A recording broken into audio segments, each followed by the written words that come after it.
everyone doing today? Welcome back to my channel. It's your girl Great Faith. If today is the first time you're coming across any kind of my thumbnails, I just want to say you are welcome to the huge family. We are happy that you are here. We're excited to have you being part of the huge family today. All you have to do is just to subscribe, click on the notification button, so each time I drop any video, you will be among the first persons that get to see my video, okay? It is very vital for you to click on the notification button. That enables you to watch my videos each time they come across your way. All right, today I want to talk about a country. Yes, I'm always with my phone because I have to drop all the informations here. They enable me not to forget anything, because if I forget anything after the video, you keep on asking your questions and I'm like, okay, where are they getting those questions from? So these little tiny phones enable me to be able to have like a concrete information, because everything I want to talk about in the video is always like I have to keep it here. All right, so today I want to talk about studying in Australia, step-by-step admission process and visa assistance. Yes, a lot of you have reached out to me if we do Australia as well. Yeah, we do Australia. So today I really want to talk about it, and also the agenda of this video. I'm going to be talking about what we need in terms of the documentations, the visa processing, and how we can be able to apply. Now, I know that a lot of you have had like a lot of things about Australia, inclusively I myself. When I look at this, I know when I hear Australia, one of the first things that comes to my mind is like big crocodiles or big alligators or big lizards come into your house and be like, hello, can you give me some water? I need to take water, or like, you know, that kind of imaginations. But I don't think that is the right thing to think about a country you have never been to before. That's the reason why we have Google. Google is your friend. All you have to do is to search and research for these informations that enables you to know what to do or what is happening in the country in terms of their job, their wages, international student, how do I go about the application, where do I have to apply for my visa, like everything you need to know, okay? That is why you need to keep researching to be able to be aware of what is happening in other part of the world, irrespective of what we hear, irrespective of what people say. Okay, now you have to be very careful because people twist informations. That's the reason why I always recommend for personal research, because it is very vital for you to do personal research. If you don't do personal research, you're going to like have an issue, because when people tell you a particular thing they are not sure of, how do you know that that information is valid? You should be able to filter information. Okay guys, let's get it going. So I'm just going to like answer a few questions, and after which we are just going to dive in. It is a very short video. I am not wasting your time today, trust me, absolutely. Okay, first and foremost, how much does it cost for international students to study in Australia? Okay, that question is like a general question, which I'm going to answer it by saying that it varies depending on universities. Some are paying like 15,000 Australian dollars, some are paying like 20,000 Australian dollars. It depends, okay?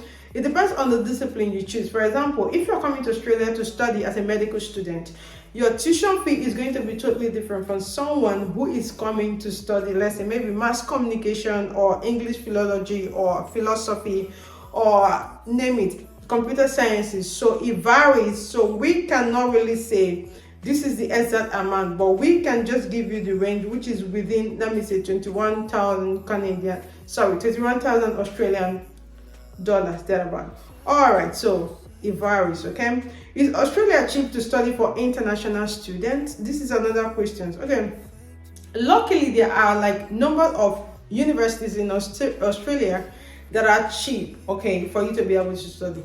And apart from that, Australia do have like tons of scholarships that enables international students to be able to study in Australia. Okay, the scholarship covers bachelor's, all level of education. It covers bachelor's, it covers master's, and also it does cover PhD. So for those universities, for example, that have like affordable programs, I'm just going to list it out for you to see. And I'm also going to be leaving it on the screen. That will enable you to like know those universities. You can go behind or on your own to go and research. Now it's becoming more exciting because sometimes I see, like yesterday, someone left a comment on one of the videos. He was like, okay, I went to do this research in this university, and I do find out that they have this and this. That is what I'm talking about. Each time you see any information on this channel, Go and do your research, personal research. I encourage people to do that. Okay, so those universities in Australia, like few of them that have like affordable program. One of them is Federation University of Australia, and the annual fee for Bachelor for Arts is about like 15,750 Australian dollars. And they have also the Sturt University, is another university for international students that pay low tuition fee, as low as 21,280 annually to pursue your bachelor's degree in Australia. Now we are going to keep moving. Can I work while studying in Australia? The answer is 100% yes. Okay. All right. Working while studying can be very, very beneficial in so many ways. Okay. All international students in Australia is eligible to work while they are studying. Students holding a valid visa of subclass 500 can work up to 40 hours, okay, 40 hours per fortnight during the semester, unlimited hours during semester breaks. Okay, so when you're having like a semester break, or maybe on holiday, or maybe something is not happening in the school, especially holidays, you can be able to work like more. But during semester, the school is actively ongoing. You can be able to work like 40 hours per week. Now guys, let's move forward. I've already like established most of the few informations that some of you are going to be asking. I know there's still going to be like tons of informations. That is why we have the comment section, to make use of the comment section. Now let's talk about the documentation that are needed. Okay, first and foremost, for the school application, if you want to apply to Australia, what kind of document do you need? We need your international passport. When we are referring to the international passport, we all know what it is, because a lot of you come to me without international passport. It is 100% difficult for we to be able to assist you, because international passport, I've said it countless time again, is what you need for we to be able to make or start any kind of process with you. So international passport, we also like the data page, which is where they have like all your informations, your name, the country you're coming from, or everything is there. We need that. We need the photo passport. It's very, very important, because we need your photo passport to be part of the application, or your informations, or your biodata. We need those things. And also we need your WIEC certificates, and we need the WIEC transcript. Each time I talk about WIEC transcript, people like, it's a bit confused. What is she saying? We don't understand what WIEC transcript is. WIEC transcript is the document that have all your scores of everything you did, from your JS1 to JS3, from SS1 to SS3. Okay, for those of you that are not Nigerians, for those of you that are not Ghanaians, for those of you that are not from West Africa, for the West Africa, we are using WIEC. So for those of you that are not from West Africa, I am simply referring to your high school certificate. After you graduated from high school, that was the certificate that was provided for you. That is the result that I'm referring to. And also, all countries provide transcripts. So it doesn't matter the country where you're coming from. As long as you're from Africa, they can be able to provide the transcript if you graduated. So we need the WIEC and the WIEC transcript. Then we need bachelor degree. Okay, for those of you coming from masters, we need your bachelor certificate. We need your transcript of academic records. It's very, very important. We cannot apply for masters if you don't have this documentation. Those of you also that have like HND and OND, if you fall within that category, we also need your document as well. We need your certificate. We also need your transcript. So the transcript of academic record is simply applicable to both bachelor's, master's, okay, and master's to PhD. We need an updated CV. Now for the CV, I've talked about it like 10,000 times. You can use resume.io to create your CV. You can just input Australia and they give you the Australian format, and you do that. We can assist you to share the link. It's going to be on the description box if you want the link as well. Okay, what again do you need? You need a reference letter from previous and current place of work. So if you worked somewhere else, for those of you that are coming for masters or bachelors or PhD, you've worked somewhere else, it's not a problem. Just share that with us. We also need your birth certificate from National Population Commission. That is where you're going to get it from. Most of you are are going to come for me and be like, okay, where did you say I need the birth certificate again? So that is where you're going to get the birth certificate. We need your NYSC certificate. For those of you that have already served, we will need that certificate because we need to attach it to the documentation that we are going to be using to submit, and also English proficiency test result. In this case, I'm going to be recommending TOEFL because it is universal, or IELTS. You can be able to use that. Though most universities all over the globe are now accepting Duolingo, which is like $50 or thereabouts. So you can just try that, or it depends on what you want to use. You can use academic.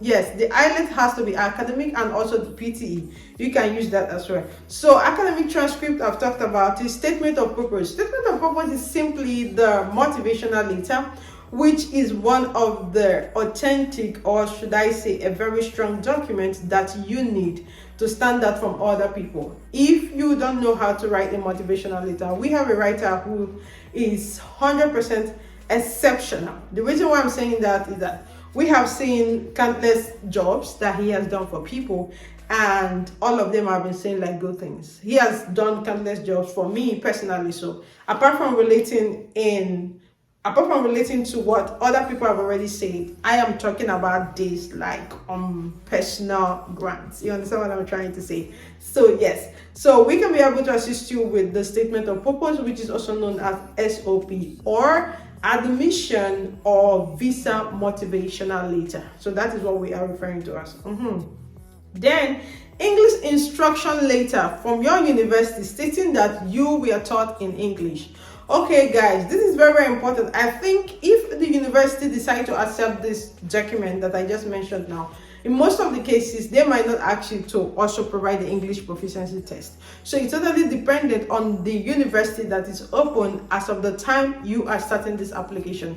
And when we put in this application, then the university can be able to say, okay, we need TOEFL, or we don't need TOEFL, we need IELTS, or we don't need IELTS, or we just need a letter of stating that these students studied in English from their institution, stamped and signed. Okay, I want to really say one thing again. I'm having issue with those of you that when we ask you for document, instead of you to provide us with authentic document that is signed and stamped, like last week, a lot of you sent us document that was not signed by the university and wasn't stamped. Dear ladies and gentlemen, dear beloved students coming to Face Travel Agency, like I've said it countless and countless times, if you send us a document that is not signed by your university and stamped, we are not accepting it. It simply means that maybe you just went to one cafe, they dabbled it in, and you brought it, which is not what we stand for as an agency. So we are not accepting any document that is not signed and stamped by your university. So even your transcript of records should be signed and stamped by the principal of the school. If it's coming from bachelor's, if it's coming from master's, the same thing is applicable to avoid any kind of rejection of admission. Our documents needs to be authentic. Now, any relevant certificate, for example, if you're married, I think that is a very relevant certificate, because most of you, when you're applying, you don't attach like all the necessary documents, and when we move on to the visa, it becomes a problem, because it's like during admission the documents were not complete, or you provided some document, or maybe you forgot you were married when we started the admission process, and now it's visa process. You just remember that you need to tag you need your wife to be tagged along. So please look at me very well. Can you see this beautiful girl? Don't do that. Guys, do not do that. Don't do that. Make sure that all the documents are complete, any relevant document. Okay, now the tuition fee, like I was saying, like this university we are working with ranges from 25,000 to 41,500 Australian dollars. Okay, that is the range of this tuition fee. It's going to be on the screen, so you can be able to check and convert and see if this falls between your budget. There's a lot of jobs in Australia. An hour is like 35 euros. Did I say 35 euros? Oh, come on. $35 Canadian. What am I calling Canada? Australian dollars. Okay, so it ranges from there. You can be able to do caregiver jobs. There are a lot of jobs. I have already posted like tons of videos about Australia, and people are there. I think I have like 4 or 3 persons that I know on a personal level that is in Australia, and they are doing really well. Okay, the thing is, I also want to point out is that I want all of you to know that IELTS is not required in some universities before admission, like I was trying to explain. So it's totally dependent on the university that is available as of the time we are starting your application. So which is to say that English proficiency test is not mandatory for all the universities in Australia. So it depends on when we started your application and what university is available at that time. Okay, so that is that. So talking about our consultation fee, or let's say administrative fee. Our administrative fee is simply $620. Yes, $620, not Canadian dollars. Why am I calling Canada? What is all this? Not Australian dollars, Jerry. Like normal dollars. Because we are like doing everything. The money is in conjunction with the admission and with the visa processes. Okay, this is how we are going to do. Then in terms of the bank statement and everything you need for the visa and all that, we are also going to be assisting with the visa application process when you want to do the online application form, all those necessary documents and things you need to do. Okay, but the proof of fund, guys, we really need to talk about the proof of fund, because I think most of you, when you're watching the videos, you get to pick what you want or what you don't want to hear, which doesn't make sense. If you are looking forward to going to a country, I think you should take your time and research properly to know what to do. Okay, for the proof of fund, people, we are not going to be providing you proof of fund. Okay, I would recommend the proof of fund should come from you. But if peradventure you want us to assist you with the proof of fund, there are a lot of people that are doing that business, okay, with us. Some agencies that are connected to us that are doing that as well. We can assist you, but of course they are going to charge you for you to be by percentage if you want that. Okay, so that's another thing. Now, if you are coming for bachelors, I really want you to know this, to hear this. If you're coming for bachelors, you cannot be able to travel with your family. But if you're coming for masters, you're coming for PhD, you can be able to relocate with your family. Or rather, if you don't want to go with them, you can go, then you can invite them or send them or process their documents to pick them for them to come over. But for bachelors moving with your family or inviting them, there are no possibility for that for now, but things can change. In Australia, there are a lot of visas, there are a lot of opportunities, there are a lot of jobs, okay, for you to do as a student. So I don't think it's a problem for those of you that might be asking me, can I get a job? Can I do this? The most important thing is you applying to these universities with authentic document, okay? Provide us with authentic document. No need to forge the document, like I always say. If you forge, you're playing yourself, because we are not refunding you the money you've paid us for administrative fee, and the schools are not going to be refunding you for any money you've paid, maybe for, let's say, for application fee, because we've already invested our time, we've done the researches, we have brought the information, but simply you refuse to follow the instructions and guidelines. So guys, I think this is all about studying in Australia. Should in case you have any other questions, we are 100% open to answer these questions. Like I always say, feel free to drop it on the comment section. Anything you drop on the comment section, it is totally free. I am not charging you for anything. It's free of charge. But if you leave this video from the comment section and you come to my private space, I am going to charge you, and it's called consultation fee. So if you don't want to pay consultation fee, simply and kindly drop your question on the comment section. So guys, your guy Great Faith again. I'm so excited that you've decided to join this huge family. We are growing on daily basis, okay? I'll see you. Thank you for subscribing to my channel. Thank you for the love. God bless you. I love you, but God loves you guys the most. Peace out.